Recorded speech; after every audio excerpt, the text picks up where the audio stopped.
So, as we've been doing throughout, we're going to begin with a scripture passage, but the topic for tonight is saintly beauty. I highlighted that at the beginning.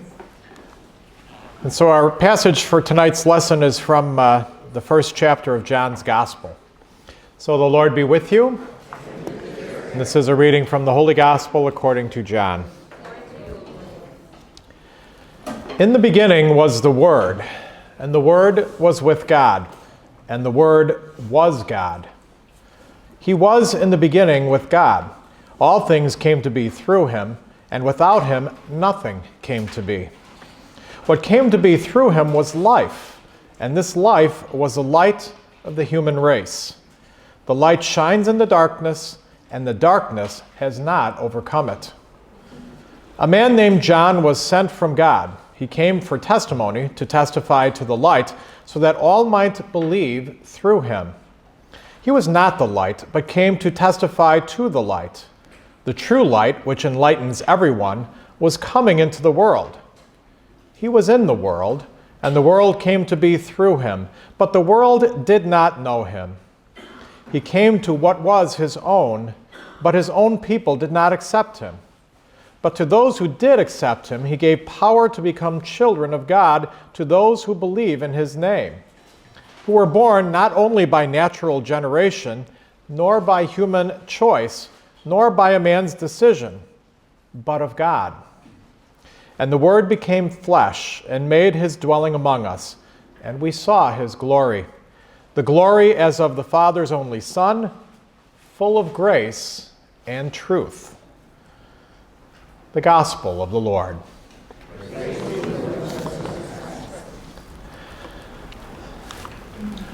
So, as I said before dinner was served, we're going to talk about saints on beauty, and the two saints, or saintly beauty.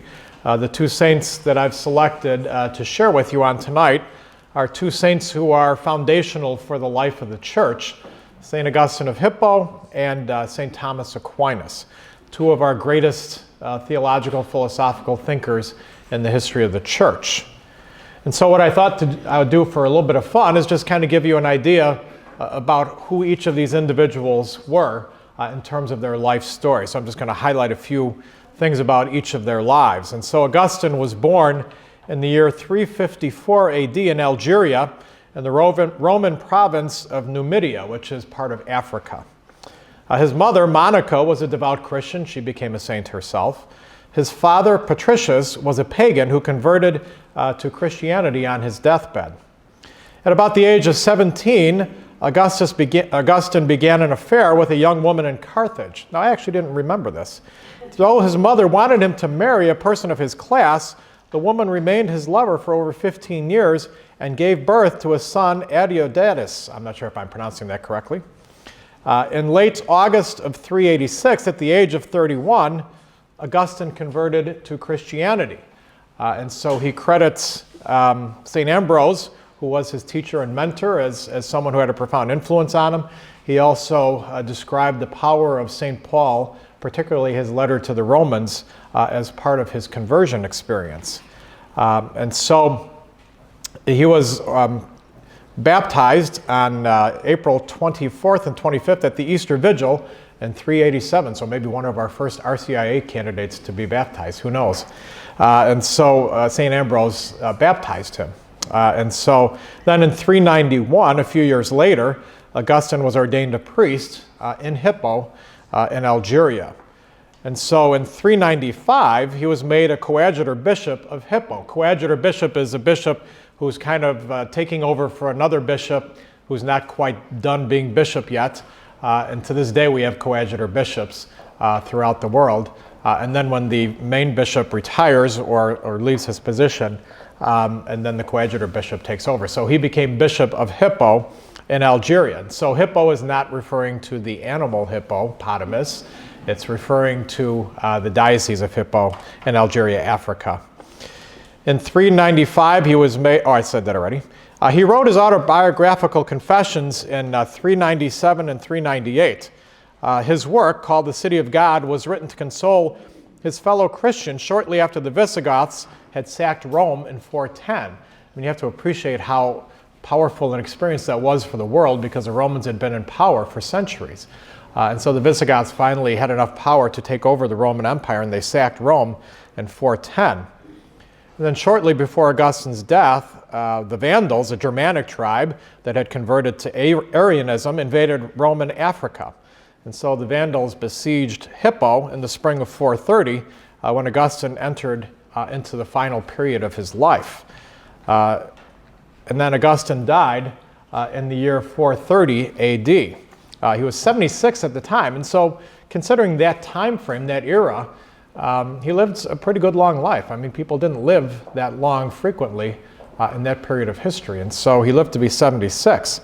Shortly after his death, the Vandals lifted their siege of Hippo, but they returned not long thereafter, and then they burned the city.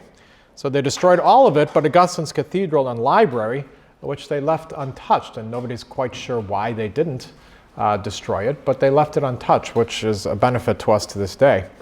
And then Augustine was canonized and later recognized as a doctor of the church in 1298 by Pope Boniface VIII. And so his feast day is August 28th, which is the day in which he died. And he is considered, every saint is a patron saint of something. So I love finding out what they're patron saints of, because sometimes you wonder what the heck happened that they became patron saint of this particular group. But he's a patron saint of theologians, no surprise there. Patron saint of philosophers and printers, no surprise there. He had many books published and homilies and sermons printed. But he's also the patron saint of brewers, as in, I presume, the makers of beer. So my only guess upon that is that in his dissolute life, in his early part of his life, he might have drank a lot of beer. And so he is a patron saint of brewers. And we'll find out who St. Thomas Aquinas is patron saint of in a little bit.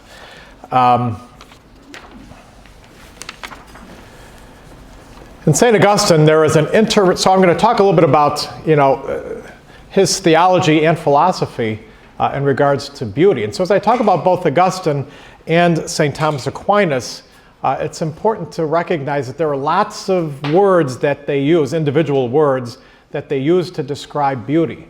And so I'll try to flesh out what those words mean. And so in St. Augustine, he begins by saying there's a relationship, an interrelationship between the body and the soul. And this natural and necessary union is really for the benefit of the body, whose life and movement is given to it by the soul naturally loving its body. So the soul loves the body and wants the body to do well for itself, to take care of it, maintain it, to allow it to thrive.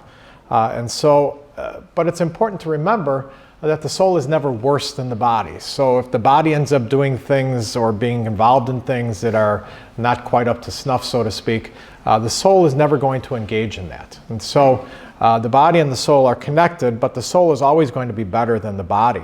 And so the interrelationship of the body and soul, St. Augustine would call sensation.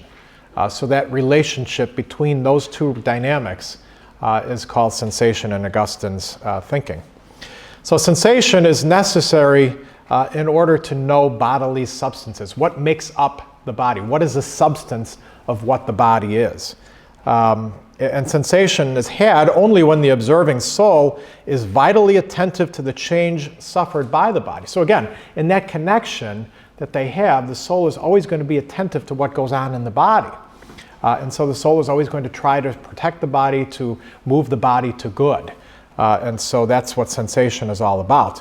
And the power of sensation may be given the name light, since whatever makes things manifest may rightly be called light. And so he uses the imagery of light and darkness, as does St. Thomas Aquinas, to refer to beauty and ugliness. And so when we talk about light, it's not the physical reality of light, although that does come into play somewhat.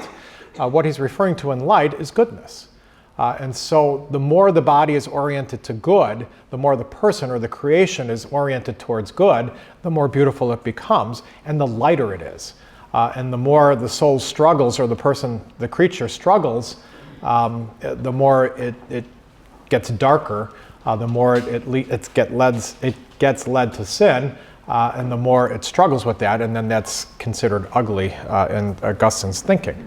But again, like I said, light and darkness, also the reality of light and darkness have some say in that as well. I mean, he will talk about beauty in terms of a very light thing. So I mean a sunrise, a sunset, a beautiful sky, that's a beautiful thing.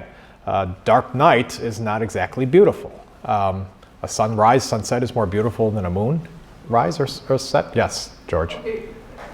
I'm confused. The soul is not, soul and body are one. Is the soul like the little angel sitting on his shoulder, whispering the good stuff you're supposed to do, and as opposed to the bad guy over here? Well, I mean, that's part of the choice that we make in life, and so the soul does help to navigate through the right choices and the wrong choices, sure. When you're doing bad, the soul is cringing, huh? The soul is cringing, yes, that's a good thing to say. Yeah, so, and so the soul is always going to try to orient you to good. That doesn't mean we always listen to what the soul says, but that relationship is always going to be there to try to help us. So he talks about aesthetic pleasure. And so aesthetic pleasure means concerning beauty. You know, what does beauty concern itself with? Well, it's saturated with intelligibility. And by that very fact is much more in conformity with the nature of man. And so part of what makes us who we are and separates us from the rest of creation is our intelligence. You know, we've been given this gift from God of intelligence. And so we are that much closer to God because of that intelligence. And we're made more in the image and likeness of God because we have that intelligence. And through that intelligence, we can perceive beauty even more fully than an animal can. I mean, I have a wonderful dog named Molly who is 11 and a half years old. I don't think Molly is concerned so much with what's beautiful and what isn't. Molly's concerned about where's her food, where can she go to the bathroom, where can she get affection, so on and so forth. And so she's not as concerned with beauty because she doesn't have that capacity to process that. Whereas we, who have been given that gift of intelligence, have the capacity to ponder what is indeed beautiful in the world and in our lives. And so Augustine will say that man is primarily an intelligence using a body. And so our brains happen to be part of our body, but it is our brains that help inform us in terms of what is beautiful, what isn't, and everything else that goes along with having intelligence. Then he'll say that objects in agreement with the whole nature of man are contemplated with delight. So part of what beauty is all about is that experience of delight. You know, when we see something beautiful, it delights us, you know. And so that contemplation is important. Delightful contemplation, the union of joy and a vision, intuitive knowledge with delight, is required to experience an object in its beauty. So you really need to have that experience of delight in order to truly appreciate what beauty is in the world. And so, you know, you look at a picture of a beach inhabited by a few seagulls, nice pretty sky, turquoise water, so on and so forth. When you look at a photo like that, for most people, that's going to be an object of delight, to be able to be there, to witness it. It takes you there too, if you will, because when you see a photo of something beautiful, you kind of get absorbed into it if you allow yourself to. And so that's part of the delight that we experience in beauty. And so he says, in the aesthetic experience, humanity or man sees and loves. Contemplation and delight are integrated. In the experience of beauty, unity is achieved between the twofold powers of knowing and loving, between the intellect, which is enlightened by the apprehension of truth, and the will, which has joy and gladness in the good desired and loved by it. And so there's that interplay of love and intelligence in beauty that is important to Aquinas. So again, he goes back to the significance of our intellect in terms of determining what is beautiful in the world and how we perceive that beauty. Again, if we don't have intelligence, we're not able to appreciate what beauty is all about. And if we do appreciate beauty, that does lead us to love then. We love that which is beautiful. And so that's important too. Now he will say that happiness implies an essential condition in the experience of beauty, because again, beauty gives us happiness.